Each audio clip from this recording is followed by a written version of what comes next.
चंदन sir फल पेटिया चंदन का कराए, अरोम रोम रस भीजिया अमृत कहाँ समाए। पूजनीय संत समाज, देवी और देवता सुने समझे और अपना विचार करे और अपना कल्याण करे। चंदन के जो पेड़ होता है वो बहुत शीतल होता है और जितने जहरीले सर्प होते हैं उसके पेड़ में लिपटे रहते हैं। उसी तरह से संसार के सारे भोग में ये जीव लिपटा हुआ है और उसमें आसक्त हुआ है। यही जो है इसके दुख के कारण है और यही जो है दुख के फांसी है। इसलिए यहाँ पर जो है बुद्ध भगवान कहते हैं कि ये विष जो है, ये विषय जो है विष है, अगर कल्याण चाहते हो तो इसे त्याग दो। और यही बात सतगुरु कबीर साहब कहे कि विष विषय के जान करके इसे छोड़ दो। यही पतन के मार्ग है और यही दुख के मार्ग है। इसलिए विष रूपी विषय के रोग से बचो। संसार के अंदर जो है हमारे भगवान विश्वकर्मा जी हुए, तो ब्रह्मा जी के कहते हैं कि ब्रह्मा के पुत्र धर्मदेव हुए, अधर्म से प्रभास ऋषि हुए, अब प्रभास ऋषि से विश्वकर्मा जी हुए, अब विश्वकर्मा जी के 5 पुत्र हुए, मनु मय त्वष्टा शिल्पी और देवज्ञ। मनु मय त्वष्टा शिल्पी और देवज्ञ, ये 5 पुत्र ने जो है कर्म का विभाजन हुआ। एक राजा बना और वो शासन करने लगा जो मनु महाराज थे, और मैं जो है लकड़ी के काम करने लगे, त्वष्टा जो है तांबा पीतल के बर्तन बनाने लगे, और शिल्पी जो है मूर्ति और अनेक तरह के पत्थर के सामान मूर्तियां बनाने लगे, और देवज्ञ में सोनार जो है सोना चांदी के आभूषण बनाने लगे। तो यहाँ कला बना अलग अलग बताई गई और लोग अलग अलग कला में बटे काम करने लगे अपना शरीर के निर्वाह के लिए। भगवान विश्वकर्मा ने अपने समय में सभी को काम के बंटवारा किए, और वही काम के बंटवारा जो है जाति के रूप ले लिया, और वही जाति में पक्षपात हो गया, और वही पक्षपात आज दुख के कारण बन गया। तो जो पंडित हुआ उसका काम था पढ़ने और पढ़ाने के, जो छत्री था उसका काम था शासन करने के, और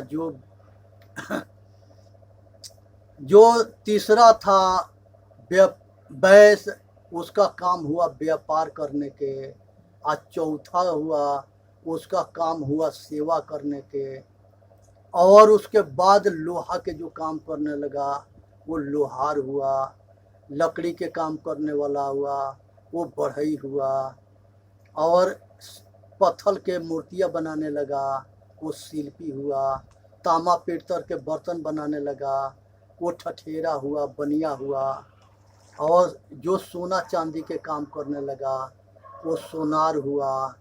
इसी तरह से सब जो है अपना अपना काम में लगे, और जो मिट्टी के बर्तन बनाने लगा वो कुम्हार हुआ, जो कपड़ा धोने लगा वो धोबी हुआ, जो बाल बनाने लगा वो नाई हुआ, जो तेल निकालने लगा वो तेली हो गया, जो चमड़ा के जूता बनाने लगा उसको जो है चमार कहने लगे, जो कपड़ा के सीने लगा, शॉर्ट पैंट बनाने लगा, ब्लाउज साया बनाने लगा वो दर्जी हुआ, जो कहार के काम करता था, डोली ढोने के, उसको जो है कुम्हार कहे, आज जो पानी भरते थे उसको कमकर कहे, और जो भरभूज होते थे गोड़ कानू, वो भूजा भूजने के काम करने लगे तो उसको गोड़ कानू कहने लगे। जो मछली मारने लगे उसके मलाह करने लगे, केवट कहने लगे। जो जानवर के पालने लगे उसको अहिर कहने लगे। जो ये टरकुल के छे करके टारी निकालने लगा उसको पासी पसवान कहने लगे। और जो ये संसार में जो है राज दुसाध हुए, राजपूत हुए, और इसी तरह से जो है एक श्रीवास्तव कायथ हुए, ये भी जो है विद्वान होते थे। अब ये भी जो है कागज कलम के पूजा करते थे, बुद्धि से बहुत तेज होते थे। डॉक्टर राजेंद्र प्रसाद जो है वो कायथ थे। इसी तरह से जो है पंडित जो है जो श्राद्ध कराता है, मरण जीवन कराता है, पूजा पाठ करता है, शादी ब्याह करता है, ये कर्मकांडी पंडित हुए। ये पंडित अलग है, अब विद्वान वाली पंडित अलग है। ये अपना रोजी रोटी में लगे हैं और डगरी ओगरी बीनते हैं, तो इसको जो है डोम कहा गया। इस तरह से उस समय के समय में ये 30 भाग में जो है जाति बटी। आज के डेट में अनेक जाति हुआ, अनेक तरह के इनके काम हुआ, और सभी जाति के लोग सभी तरह के काम करते हैं।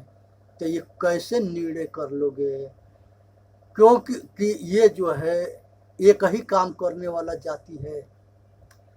एक ही परिवार में सब तरह के काम करने वाले लोग मिलेंगे, तो इसलिए ये ठीक ये काम है, काम के बंटवारा हुआ। इसी के आधार पर कर्म के बंटवारा हुआ। तो कर्म में पहले जो है ब्राह्मण, क्षत्रिय, वैश्य, शूद्र, ये 4 भाग में बटे, और उसके बाद ये 30 भाग में बटे। उसके बाद से जो है अनेक तरह के मत मजहब में बटे। जाति में बटना, मत मजहब में बटना, नीच ऊंच में बटना, और पक्षपात सभी जगह हो जाना, ये हमारे गुलामी या पतन के कारण था कि हम जो है जाति में बटे, मजहब में बटे, नीच ऊंच में बटे, और एक दूसरे के छोटा कहने लगे, अपने के बड़ा कहने लगे। ये बहुत बड़ा मनुष्य के दुर्भाग्य है कि अपने सामने वाला की इज्जत ना करना, उसके बेइज्जती कर देना, दूसरे के छोटा समझना। नागपुर में एक जो है भगवान के मंदिर था, और नासिक के पास में वो मंदिर था, और वहाँ 7 दिन ये सभी जिसको ये सब छाटे थे या छोटे कहते थे, वो वर्ग के लोग जो है धारणा दे करके हम मंदिर में पूजा करने के लिए तैयार थे। लेकिन इतने गद्दार विपक्षी मजबूत था कि 7 दिन तक उन लोगों के न पूजा करने दिया और न उन लोगों के मंदिर में घुसने दिया। 1 करोड़ आदमी के साथ नागपुर में भीमराव अंबेडकर बौद्ध धर्म को अपनाए। तो हमको अपने भाई से अलग कौन किया? हमारे परिवार में हमारे मूर्खों ने किया। ये मूर्ख आज भी जो है बांटने में लगे हैं, तोड़ने में लगे हैं, अलग करने में लगे हैं, गद्दार हैं देश के। इनका पहचान करो। कुछ वर्ग के श्रद्धानंद सरस्वती, अदयानंद सरस्वती सबको जोड़ते रहे। सभी महापुरुष सबको जोड़े हैं। वो जाति को नहीं मानते थे। निज 10 गुरुओं पंजाब के हुए सब जोड़ते थे। वो सभी को एक जगह खाना खिलाना, एक जगह पानी पिलाना, एक जगह एक पंगत में खाना, एक पंगत में सोना, एक पंगत में रहना, वो सब समभाव रखते थे, सबके हित में काम करते थे। लेकिन गद्दार को ये राज अच्छा नहीं लगता था, इसलिए कि उसको इसके ऊपर हुकूमत करना था। क्योंकि ये जितने बटेंगे और जितने टूटेंगे और जितने कमज़ोर होंगे, तो उनको हम और जितने मूर्ख बनेंगे उतने हमारा काम आसान हो जाएगा कि इनको जो है बांटने, इनके ऊपर शासन करने में आसान हो जाएगा। और इनके फूट डालो, राज करो, और मूर्ख बनाओ और पैसा कमाओ, मौज मस्ती करो, इनका ये धारणा थी। तो इनके चाल को जो है हमारे गद्दारों ने सफल किया। आज ज़रूरत है उठ करके जगो और गद्दारों के चाल के बेनकाब करो। आज बहुत बड़े बड़े मंदिर में कहीं करोड़ों के चढ़ावा आता है, कहीं लाखों के चढ़ावा आता है। पहले ये सब हजम कर जाते थे। जब से ये सरकार आई है तब से इस पर ध्यान दी है, और कुछ मंदिर सरकार के देख रेख में हो गई है, और कुछ आज भी लुटेरे के हाथ में है। ये जितने जो है मस्जिद है, जितने जो है गिरजाघर है, जितने और संप्रदाय के जितने कुछ जो कुछ है, इनके धर्म स्थल, उस पर सरकार के एक पैसा के कब्जा ना है। वहाँ अपार दौलत आता है, और उससे जो है आतंकवाद को सहयोग दिया जाता है कि ये भारत के इनके जो है धर्म परिवर्तन कराओ, और इनके जो है फूट डालो और राज करो, और तोड़ो और बांटो, लूटो। ये आज भी कर रहे हैं, और ये बहुत पहले से करते आ रहे हैं। तो पारसी, ईसाई, इस्लाम और कम्युनिस्ट, ये चारों जो है ये भारत के तोड़ने में लगे हैं, आर्यावर्त के तोड़ने में लगे हैं। ये समाज के संगे जो है मिल करके इनके पेट में चाकू मारने के काम करते हैं। सतर्क हो जाओ, सावधान हो जाओ, बचो।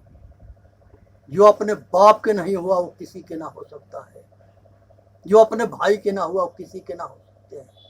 ये कुर्ताज और तकत के लिए अपने भाई और अपने बाप के मारने वाले लोग हैं। हमारे जो है पूर्वज ऐसे थे कि ये ताज और तकत जो है उस तरह से छोड़ते थे जैसे गेंदा को लात मारते हैं। राजा दशरथ चाहते थे कि राम राजा बने, और राम वो राज को ठुकराते हैं। अब भरत के दिया जाता है, भरत राम के तरफ फेंकते हैं और राम भरत के तरफ फेंकते हैं। हमारे पूर्वज ऐसे थे, वो अपने मर्यादा के लिए अपने जीवन कुर्बान करते रहे। तो सीखो, हम लोग उसी ऋषियों के संतान है। अपने पूर्वज के नाम के या सपना के साकार करने के समय आ गया है। उस समय को जो है सभी के योगदान की जरूरत है। आए दास सभी से अनुरोध करता है कि एक हो जाओ, इसी में मानव जाति के हित है। और सभी जो है ये भारत माता के कायाकल्प बदल दो। एक समय जो है पाप के अत्याचार से यही भारत पृथ्वी जो है गाय के रूप में भाग रही थी। कहानी है, पाप से जो है तंग आकर के पृथ्वी गाय के रूप में भाग रही थी। और कलयुग जो है उसको चहेट रहा था, और राजा परीक्षित के नजर पड़ा। वो जो है भारत के चक्रवर्ती सम्राट थे। उन्होंने कहे कि पृथ्वी से पूछे कि क्यों भाग रही है। कहे कि ये पापी हमारे पीछे पड़ा है, और ये जो है अधर्मी जो है ये अधर्म पर उतरा है। हमारा रक्षा करो। हमारे पुत्र वीर योद्धा परीक्षित कहे कि माता रुक जा, कलयुग के बुलाए, कहे कि तू क्या चाहता है? कहे कि हमारा अब युग आने वाला है, हमको रहने की जगह दो। राजा परीक्षित जो है उसके 4 जगह दिए।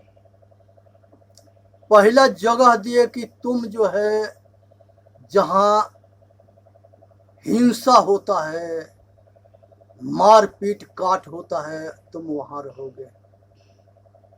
जहां वेश्यागिरी होता है, तो व्यभिचार होता है, तुम वहां रहोगे। और जहां जुएड़ी जुआ खेल के हारते हैं, जीतते हैं, अब मेरा तेरा में बाजते हैं, तो तीसरे जगह वहां रहेगा। और चौथा जगह उन्होंने दिया कि तुम जो है नशाबाजों के पास रहोगे, जहां नशेड़ी जो है पागल नशा खा के आप बेहोश रहते हैं, तो उनके संग मजा लेना। ये जितने अहंकारी हैं, अहंकार में मेरा तेरा में लड़ते मरते हैं, और यही 4 गो में दुनिया के सभी अहंकारी पागल बने पड़े हैं। तो ये सगरिन के ठीक से ठिकाने लगाना एक काम तुम्हारा है। कहे कि प्रभु एक जगह और दे दो। जगह यहाँ जो है राजा परीक्षित से चूक होता है, उन्होंने सोना को कह दिए। आज सोना जो है सभी राजाओं के सिर के मुकुट है, और वो सोना सिर में समाया और उन्हीं के बुद्धि भ्रष्ट हुआ, और वो जाके मरा हुआ सांप श्रृंगी ऋषि के गला में लपेट दिए। और वही ऋषि के कुमार वहाँ के और जो है विद्यार्थी जा कर के और वो उनके लड़के से कहे, और उनका लड़का श्राप दिया वहीं से, वही तालाब से, आकि राजा परीक्षित के आज के 8वां दिन है, ये सर्प डसेगा। उनके बाप को आके बताए कि हमने राजा परीक्षित के ऐसे श्राप दिए। राजा उसके बाप जो है परेशान हो गए, और राजा के पास में उसी रात आए, और कहे चौकीदार से कहे कि जाके कह दो राजा से आके श्रृंगी ऋषि आए हैं।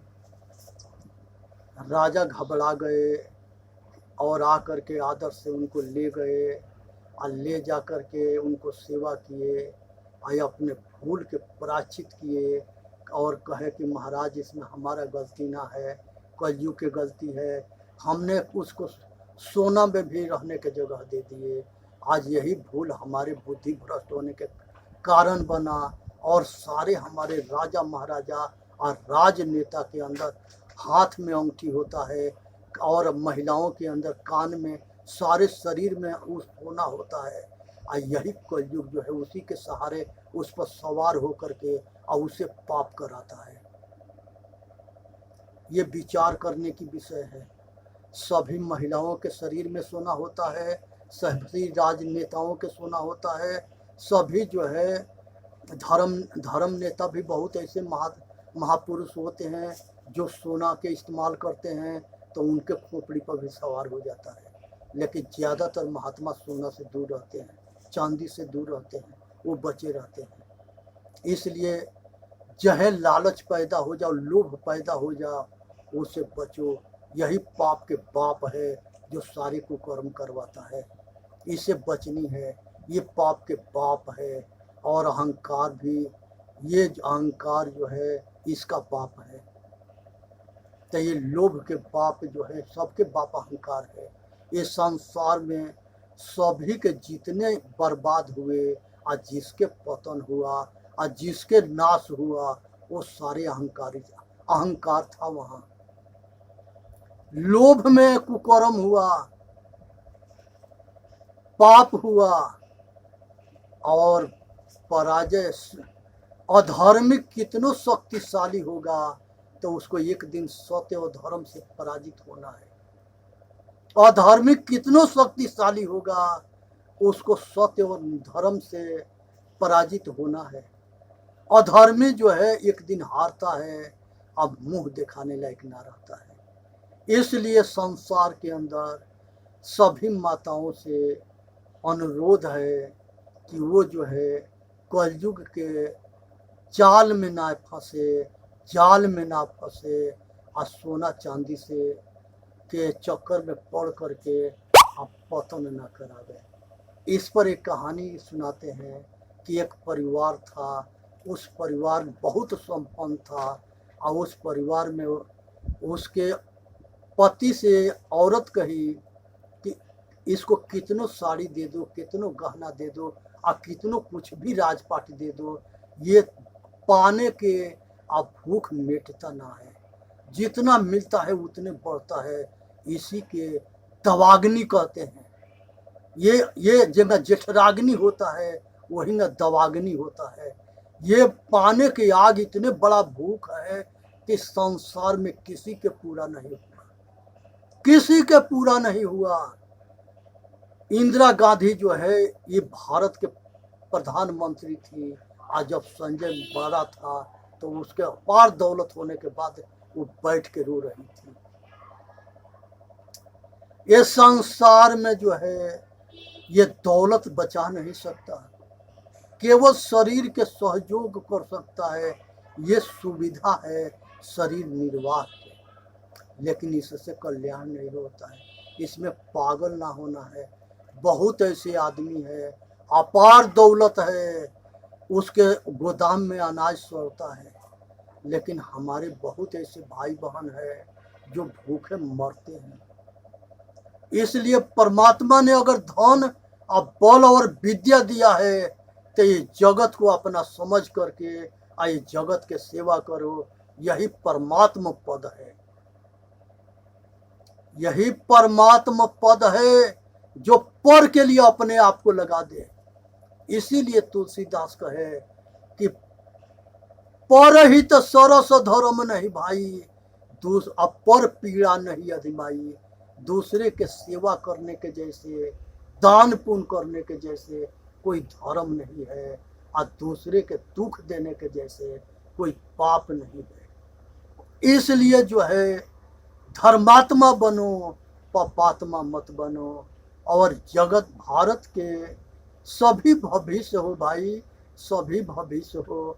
आज जिस तरह से नरेंद्र मोदी लाल किला से ये एक अरब 40 करोड़ परिवार के ऐलान किए कि सब हमारे दिल के टुकड़े हो, और सबसे ये दास अनुरोध करता है और सभी के सहयोग से हम भारत के सेवा कर रहे हैं। इसलिए सबके सहयोग है, चाहते हैं। ऐसे दास भी सबके सहयोग चाहता है। उठो जगो और सेवा करो, ये आप मेवा पाओ, आशीर्वाद पाओ। संसार के सारे दुख के अंत जो है दुआ में है। अगर सेवा करोगे दुआ मिलेगा तो संसार के सारे पाप के अंत हो जाएंगे। अगर जो है कितनो संपत्ति हो, सब कुछ कितनो हो, अगर किसी के बददुआ लगा तो सब कुछ ठिकाने लग जाएंगे और दुख पीछा ना छोड़ेगा। इसलिए विचार करना, अहंकार मत करना। धन बल विद्या ये जर जोरू जमीन, औरत और परिवार और रूप और जवानी, ये सब किसी के हाथ में नहीं है। आज है कल नहीं रहेगा। इसलिए इसके अहंकार मत करना, सावधान हो करके इसके जो है जन कल्याण में लगाना, लोक कल्याण में लगाना, सेवादार बन के सेवा करना। इसी में मानव जाति के हित है। संसार के अंदर रहने की जरूरत है, कथनी के नहीं। रहनी रहेगा तो वो कहीं रह लेगा, कथनी कुछ और करे या करनी कुछ और करे तो वो समाज से गिर जाता है। आज बहुत ऐसे महापुरुष हैं जो मंदिर के महंत बन के बैठे हैं, लेकिन समाज के प्रति मेल ना है। ये दास सभी आश्रम में गया है और सभी संप्रदाय के आश्रम में गया है। ये मंदिर में पूजा करता था, गुरुद्वारा में पाठ करता था और मस्जिद में जाके नमाज भी पढ़ता था। सभी जगह गया है, गिरजा घर में भी जाता था। सभी जगह जा करके अब अल्लाह, खुदा, परमेश्वर और परमात्मा के दुआ आशीर्वाद मांगता था। ये सभी जगह जाता था, आज भी जाता है, आगे भी जाता रहेगा। ये किसी धर्म के बंटवारा इसके अंदर नहीं है, किसी जाति के बंटवारा नहीं है, किसी नीच ऊंच के बंटवारा नहीं है। जो अपने आप के समदर्शी बन जाए, सिया राम मैं सब जगह देखा, संसार में रमण करने वाला राम को सब घट में देखना, यही का नाम ज्ञान है। सबके दुख में और सुख में शामिल होना, इसी का नाम ज्ञान है। जो व्यवहार करना जान जाता है, जो सेवा करना जान जाता है, जो दुआ लेना जान जाता है और जो समाज के लोकप्रिय होता है, वो परमात्मा के पद है। संसार के अंदर जो है गैस बत्ती होता है, उसमें कपड़ा के एक मेल्टर होता है, वो आग से जल जाता है, लेकिन इतना अच्छा प्रकाश देता था। जब बिजली नहीं होता था तो संसार में रात में सभी के शादी ब्याह उसी बत्ती के अंदर होता था, उसी में सब प्रोग्राम होते थे। वो जो है बहुत सुंदर बल्ब के जैसा रोशनी देता था। वो जलने के बाद भी समलोक कैसे कल्याण करता था। उसी तरह से ये नर तन शरीर है, ये भीतरी से सारे कामना वासना राग द्वेष सब अपने मतलब स्वार्थ सब कुछ जला दो। लोक हित के रोशनी होना चाहिए, लोक कल्याण के रोशनी होना चाहिए। यही दीपक है कि ज्योति से ज्योति जलाते चलो, आप प्रेम के गंगा बहाते चलो। सब जीव जो है ये ज्योति है, अचेतन आत्मा ज्योति है, अज्ञान के दीपक जलाना है, बाहर के दीपक ना जलाना है। बहुत आदमी जो है बाहर के दीपक जला करके करोड़ों के दीपक जला करके ये एहसास करते हैं कि हमने बहुत बड़ा तीर मार दिया। अरे कुछ भी ना किया, वो करोड़ों का ना अरबों जला दो, क्या फर्क पड़ता है। यहाँ जो है किसी घट में आत्मज्ञान के रोशनी जला दो, यही रोशनी जो है तुम्हारे दुआ देगा और उसके परिवार दुआ देगा और तुम आबाद हो जाओगे। तो हर घट के चेतन आत्मा के अज्ञान के हटा के अज्ञान के दीपक जला दो। जैसे सूर्य उदय होता है तो जब संसार में कहीं अंधेरा के नाम नहीं रहता है, लेकिन जब अस्त होता है फिर अंधेरा सामने हो जाता है। उसी तरह से अज्ञान के राज है, अंधकार के राज है, और ये अज्ञान अंधकार हर आदमी के दिल पर राज कर रहा है। इस अंधकार के इस अज्ञान के हटाओगे तबे जब सभी महापुरुष के उपदेश जो है सभी क्लास में पढ़ाया जाएगा। फिर तुम्हारे के कहना ना पड़ेगा कि भारत एक हो जाए, सब एक हो जाएंगे, क्योंकि सब महापुरुषों के जोड़ने की जो ताकत है वो सबके खोपड़ी में घुस जाएगा। और सब जो है अपना स्वार्थ मतलब छोड़ के परमार्थ में लग जाएंगे, परहित में लग जाएंगे। बस यही धारा मोड़ दो, यही सुरसरी गंगा है जो सत्संग से निकलती है, और हमारे महापुरुषों के वाणी रूपी गंगा सुरसरी गंगा है। इस गंगा के पहचान कर लो, यही गंगा से गति मुक्ति होती है, यही गंगा सबके जो है मोक्ष कराती है और सारे दुख से छुड़ाती है। यही सुरसरी गंगा, इसको जो है ज्योति से ज्योति जलाते चलो, अब प्रेम के गंगा बहाते चलो। यही चेतन जीव दुख मुक्त चैनल पर आ करके अपना कल्याण करो, औरों के कल्याण करो। बोलिए सतगुरुदेव की जय। इस वीडियो के सब्सक्राइब करें। ये दास के ऊपर सभी के आशीर्वाद चाहिए, ये दुआ के लिए काम करता है। आपके आशीर्वाद से दास जो है सभी से हाथ जोड़ करके आप विनम्र प्रार्थना करता है और सभी से आशीर्वाद मांगता है। क्योंकि जब ये दास पैदा हुआ था तो इसके माता जो है सभी के पैर छुआ के आशीर्वाद मांगती थी। तो ये आशीर्वाद के भूखा है, आप सबके दया के भूखा है। तो इसलिए इसके दुआ दो, आशीर्वाद दो, आप कृपा करो। ये कृपा बहुत बड़ी शक्ति है, इसे पहचान करो। बोलिए सतगुरुदेव की जय, साहेब बंद की साहेब बंद की।